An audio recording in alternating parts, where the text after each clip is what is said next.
Showbiz Fanatics, narito na ang pinaka-latest updates kung saan si Cherry White at si Pacboy ay nagharap na at pinag-usapan kung ano man ang status ng kanilang relationship. Ang lahat ng yan. But before that, if you haven't subscribed yet to my YouTube channel, please don't forget to like, share, and subscribe at i-hit mo na rin ang notification bell for more showbiz updates. Finally, pagkatapos nga mag-trending, itong si Cherry White na sikat at pinag-uusapan online sa Facebook at sa YouTube kung saan siya po ay parang marami pong mga netizen ang nagalit dahil po sa bigla ang pagpapalit nito ng boyfriend.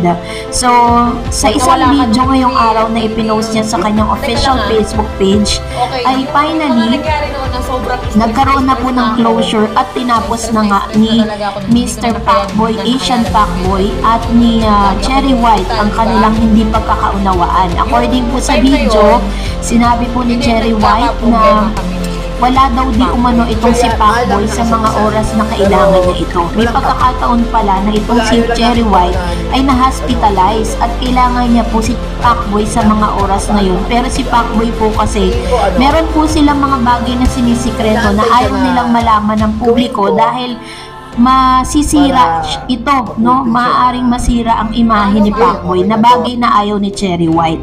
Sa kanila pong pag-uusap, kasama po si Kabugok, no? Mag-asawang Kabugok, ay nakita po natin na talagang how hard kay Pacboy po yung mga nangyari. At the same time, hindi rin natin masisisi ang lahat po ng mga netizen kung bakit sobrang binabash ng todo itong si Cherry White. Dahil ang pinagtatakhan lang kasi nila, according po kay dito po kay Pacboy, hindi naman daw talaga sila naging nitong si Cherry White. Maaaring naliligaw lang itong si Pacboy kay Cherry White pero never daw silang naging. Pero kaya nga po nilinaw ni Cherry White na bakit nagkaroon daw ng boy tapang sa buhay niya. Nilinaw niya na hindi niya ginamit at hindi niya po ginamit si Pacboy para po sumikat dahil sa YouTube pa lang gumagawa na siya ng video.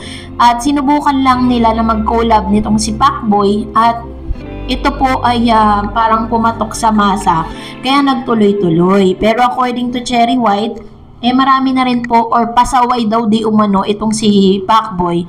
At inamin niya din na masaya po siya sa piling ni Boy Tapang. Ang isa lang pinagtataka natin na okay naman, wala na pong problema kung mahal talaga ni Cherry White itong si Boy Tapang. Kaso nga lang, ang isa sa mga kinaiinisan ng lahat, biglaan kasi, no? Kasama niya si Pacboy tapos after a while biglang si Boy Tapang na ang kahalikan niya. Yun yung isang bagay na ikinagalit ng maraming mga netizen dito kay Cherry White. At talaga namang sinasabi na marami na po ang nag-unfollow kay Boy Tapang at dito kay Cherry White na hinahangaan dati dahil sa kanya pong mga nakakatawang vlogs kasama po si Asian Pacboy. At ngayong araw nga pinakita din ng Kabugok na mag-asawang Kabugok kung gaano po sila nagkikare dito kay Asian Pacboy, kaya pinuntahan din nila ito ng personal sa kanila pong bahay. Ito po yung ilan sa mga videos na kung saan itong si Cherry White at si Boy Tapang ay papunta sa isang lugar kung saan nakikita natin yung mga sweet vlogs po nila na magkasama silang dalawa. And medyo masakit sa part po ni Pacboy, inamin po ni Pacboy na talagang sobrang depressed po siya sa mga pagkakataong ito dahil napamahal nga daw di umano siya dito kay Cherry White. At inaamin niya rin, na-admit niya rin na talagang siya po ang may kasalanan sa kanila pong hindi pagkakaunawaan ni Cherry White. Inamin ni Cherry White sa video na marami na siyang tiniis at sobrang pasaway daw di umano itong si Pacboy dahil umaalis ng hindi nagpapaalam. Tapos sinabi rin ni Cherry White na medyo nagiging pasaway nga daw itong si Pacboy recently. Na hindi natin alam kung ano ba talaga yung tunay na pangyayari, di ba? According to Pacboy, inaamin niya sa kanyang sarili na may pagkakamali at pagkukulang siya. So, para lubos natin maunawaan ng video na yan, panoorin natin ang video ni Cherry White at ni Pacboy. Panoorin din natin yung video ni Tabugo kung saan nag-confess itong si Pacboy. Panoorin natin ito. Nawala ka nung New Year, hindi yun.